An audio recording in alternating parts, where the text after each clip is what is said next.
Hello all, ఎలా ఉన్నారు అందరూ? ఫస్ట్ నేను ఛానల్ చూసే వాళ్ళు సబ్స్క్రైబ్ చేయండి. ఆల్రెడీ సబ్స్క్రైబ్ చేసిన వాళ్ళు ఒక లైక్ వేసుకోండి. ప్రీవియస్ వీడియోస్లలో నేను అన్నవరం గురించి అన్నదానం టూర్ గురించి పెట్టాను. ఇక్కడ ఆ ఫుడ్ ఏం పెడుతున్నారు, ఆ రూట్ ఎక్కడ ఉంది ఏంటి అనేది. ఇంకో వీడియో వచ్చేసి మేము స్టే చేసిన హోటల్ గురించి కూడా పెట్టాను.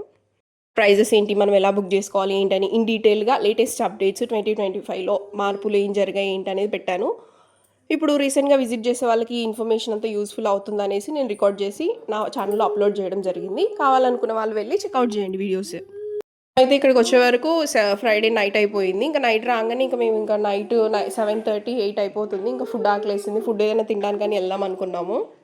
బయటకు వచ్చి చూస్తే ఇంత పెద్ద అన్నవరంలో ఒక దగ్గర ఒక చిన్న స్టాల్ లాగా పెట్టేసి, అది కూడా ఏవో 4-5 చైర్స్ వేసేసి, ఇంకా అక్కడ ఇప్పటిదాకా వీడియో ప్లే అయింది కదా, అక్కడ పెట్టారు. ఇప్పుడు అక్కడికే వెళ్తున్నాం మేము. కూడా 3-4 టైప్స్ టిఫిన్స్ పెట్టారు అంతే. అక్కడ ఎంత కాస్ట్లీ ఉందంటే ఇంకా మనం బంగారం తింటున్నామా అన్నట్టు ఉంది. ఏవో 2 బోండాలు వచ్చేసి 40 రూపాయలు, 2 ఇడ్లీలు వచ్చేసి 40 రూపాయలు, ఇంకొచ్చేసి 2 చపాతీలు వచ్చి 70 రూపాయలు, ఒక అప్పం వచ్చి 70 రూపాయలు. ఇలా చాలా కాస్ట్లీ అనిపించింది.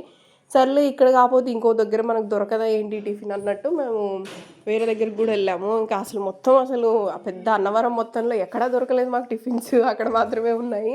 మేము ఎంతమందిని అడిగినా అక్కడ తప్ప ఎక్కడ దొరకవు మీకు, ఒకవేళ మీరు వేరే దగ్గరికి వెళ్ళగానే ఇక్కడికంటే రష్ ఎక్కడ ఎక్కువ ఉంటుంది అని అన్నారు. అసలు చాలా కమర్షియల్ అనిపించింది. ఉండొచ్చు కానీ మరీ అసలు ఇలానా అనిపించింది. అంటే ప్రతి టెంపుల్లో సపరేట్ కేటగిరీస్ ఉంటాయి కదా. అదే వేలంపాటలో ఈ టిఫిన్ సెంటర్ నేను చూసుకుంటాను, జ్యూస్ సెంటర్ నాది, ఇలా అని మేబీ అలా కాంట్రాక్ట్ అయి ఉండొచ్చు వాళ్ళకి. అందుకే అంత రేట్లు పెట్టారు. ఇంకా వచ్చిన వాళ్ళు ఇంకా ఫుడ్ అనేది ఖచ్చితంగా తినకపోతే కష్టం కాబట్టి ఇంకా చచ్చినట్టు అక్కడే తీసుకుంటారు. అసలు డబ్బులు కడుతుంటే మేము తీసుకున్న టిఫిన్స్కి ఏదో ఆస్తులు కొంటున్నట్టు ఫీల్ అయిపోయాం మేము. ఏదో ఒకటి అనేసి ఇంకా ఎక్కువగా ఏం తీసుకోలేదు, ఏదో లైట్గా ఫుడ్ తీసేసుకున్నాము. ఇంకా లైట్ ఫుడ్ తీసుకొని తినేసేసి ఇంకా పడుకున్నాము. ఇంకా మార్నింగ్ లేసేసాము. యాక్చువల్గా ఎర్లీ మార్నింగ్ పూజ చేసి వెళ్దాం అనుకున్నాము. బట్ ఇంకా అంత ఎర్లీ మార్నింగ్ అంటే కష్టం అనేసి మేము నిదానంగా 10:30 వరకు రెడీ అయిపోయి బయలుదేరాము. 10:30కి మేము బయలుదేరి వ్రతం చేయించుకునేసరికి 1:30 అయిపోయింది. వ్రతంలో కూడా చాలా టైప్స్ ఉంటాయి. 2000 రూపీస్ వ్రతం అని, 1500 రూపీస్ అని, 1000 రూపీస్ అని, 500 అని, 300 అని ఉంటుంది.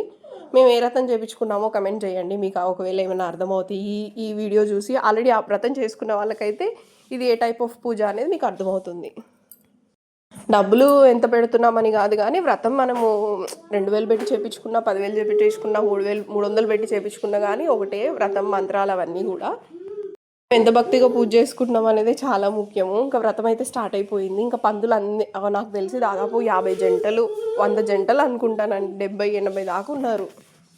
హాల్లో కూర్చోబెట్టి ఇంకా అందరికీ చేపిస్తూ ఉన్నారు. వ్రత విధానం చెప్తూ ఉంటే ఇంకా కపుల్స్ అందరూ కూర్చొని చేయించుకుంటూ ఉన్నారు.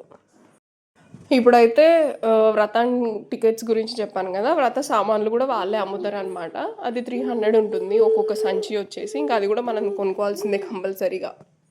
మా సత్యనారాయణ స్వామి వ్రతం అయితే చక్కగా చేసుకున్నాము. పంతులు కూడా బాగా నీట్గా ఎక్స్ప్లెయిన్ చేశారు. అంతమంది ఉన్నా కానీ ఎలా అవుతుందో ఏంటో అని.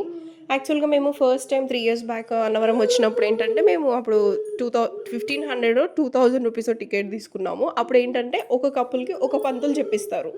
ఇప్పుడు ఒక కపుల్కి ఒక పంతులు చెప్పిస్తారు కాబట్టి ఆ ఎక్స్పీరియన్స్ డిఫరెంట్ ఉంది. ఇప్పుడు ఏంటంటే 100 మందికి కలిపి ఒకే పంతులు చెప్పడం డిఫరెంట్ ఉంది. బట్ వాట్ ఎవర్ అంతా బాగుందనమాట. బాగా చెప్పారు, బాగా ఎక్స్ప్లెయిన్ చేశారు, బాగా హ్యాపీగా అనిపించింది. లాస్ట్లో 5 రకాల స్టోరీలు చెప్పారు సత్యదేవుని గురించి, ఆయన మహిమ గురించి, ఆయన వ్రతం చేయించుకోవాలి, ఆయనను తలుచుకున్న తర్వాత మర్చిపోతే జరిగే పరిణామాల గురించి, ఒకవేళ చేయించుకుంటే మనకు వచ్చే హ్యాపీనెస్, సంతోషము అన్నిటి గురించి అన్నీ చెప్పారు, బాగా చెప్పారు. ఫస్ట్ టైం వెళ్ళినప్పుడు మంచి పాజిటివ్గా అనిపించింది. ఇంకా అందుకే మళ్ళీ మాకు బాబు పుట్టిన తర్వాత మళ్ళీ ఇప్పుడు 3rd year వెళ్తున్నాము. అంటే కంటిన్యూగా ఎవ్రీ ఇయర్ వెళ్ళము. అదే దేవుని కొలుచుకునే వాళ్ళైతే ఎవ్రీ ఇయర్ వెళ్ళి వ్రతం చేయించుకుంటారు. బట్ మాకు పాజిటివ్ ఎనర్జీ అనిపించింది. మేము అనుకున్నది జరిగింది కాబట్టి మేము మళ్ళీ వెళ్ళాము. మేము అనుకున్నది ఏం జరిగిందో కమెంట్ చేయండి ఒకవేళ మీకు ఏదైనా అర్థమవుతాయి నా మాటల్లో. వ్రతం చక్కగా పూర్తయిపోయాక ఇంకా అమ్మ, నాన్న, నేను, బాబు, మా హస్బెండ్ అందరం కలిసి ఇంకా బయలుదేరుతున్నాము. ఎక్కడికి అంటే అన్నదానంకి. ఆల్రెడీ అన్నదానం అన్నదానం రూట్ గురించి నేను ఒక వీడియో చేశాను, అది చూడండి మీకు ఒకవేళ అర్థం అవ్వకపోతే. మ్యాక్సిమం అన్నవరం ఏంటంటే అన్నదానం అనేది పక్కనే ఉంటుంది కాబట్టి అందరికీ ఈజీగా అర్థమైపోతుంది. చూపించేవన్నీ మండపాలు అనమాట, వ్రతం మండపాలన్నీ చాలా పెద్దగా ఉన్నాయి. ఎక్కడ కూడా వెయిటింగ్ అనేది ఏమి ఉండదండి. కానీ ఎక్కడన్నా హాల్ ఫుల్గా అయిపోతే కొంచెం మేమైతే వ్రతం కోసము నాకు తెలిసి 1 గంట సేపు వెయిట్ చేసాము. వెళ్ళేసరికి ఒక హాల్ ఫుల్ అయిపోయింది. ఇంక మమ్మల్ని వేరే హాల్‌కి పంపించారు. మాతో పాటు చాలా మంది వచ్చారు వేరే హాల్‌కి. ఆ హాల్ ఫుల్ అయ్యేలోపు ఖచ్చితంగా గంట సేపు పట్టింది. గంట సేపు వెయిటింగ్ టైం పడింది మాకు. నాకనే కాదు, ఎవరు వ్రతం చేపించుకున్నా వాళ్ళకి వెయిటింగ్ టైం ఖచ్చితంగా పడుతుంది. ఇన్‌స్టాంట్‌గా అయితే ఏం సరిపోదు. నాకైతే చాలా ఫుల్ పాజిటివ్ ఎనర్జీ అనిపిస్తది వ్రతం చేపించుకొని, ఆ సత్యదేవుని దర్శనం చేపించుకుంటే. ఈ దేవుళ్ళు మనం వ్రతం అంతా అయిపోయిన తర్వాత ఇంకా దేవుళ్ళందరినీ చూసేస్తాం లోపలికెళ్ళేసి.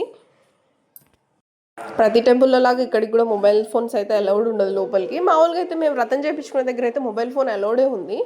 సో, అందుకనే మేము ఏదో కొంచెమైనా రికార్డ్ చేయగలిగాము. ఫుడ్ మాత్రం నా బెస్ట్ సజెషన్ ఏంటంటే ఏమైనా స్నాక్స్ టైప్‌లో గానీ, ఇంకా స్నాక్స్ టైప్‌లో లేండి అవైతేనే కొంచెం ఎక్కువ రోజులు ఉంటాయి కదా! అవైతే తెచ్చుకోవడం బెస్ట్. అన్నవరం వచ్చి స్టే చేయాలి 1 డే, 2 డేస్ అనుకుంటే. ఎందుకంటే ఇక్కడ ఫుడ్ ఏమి ఉండదు.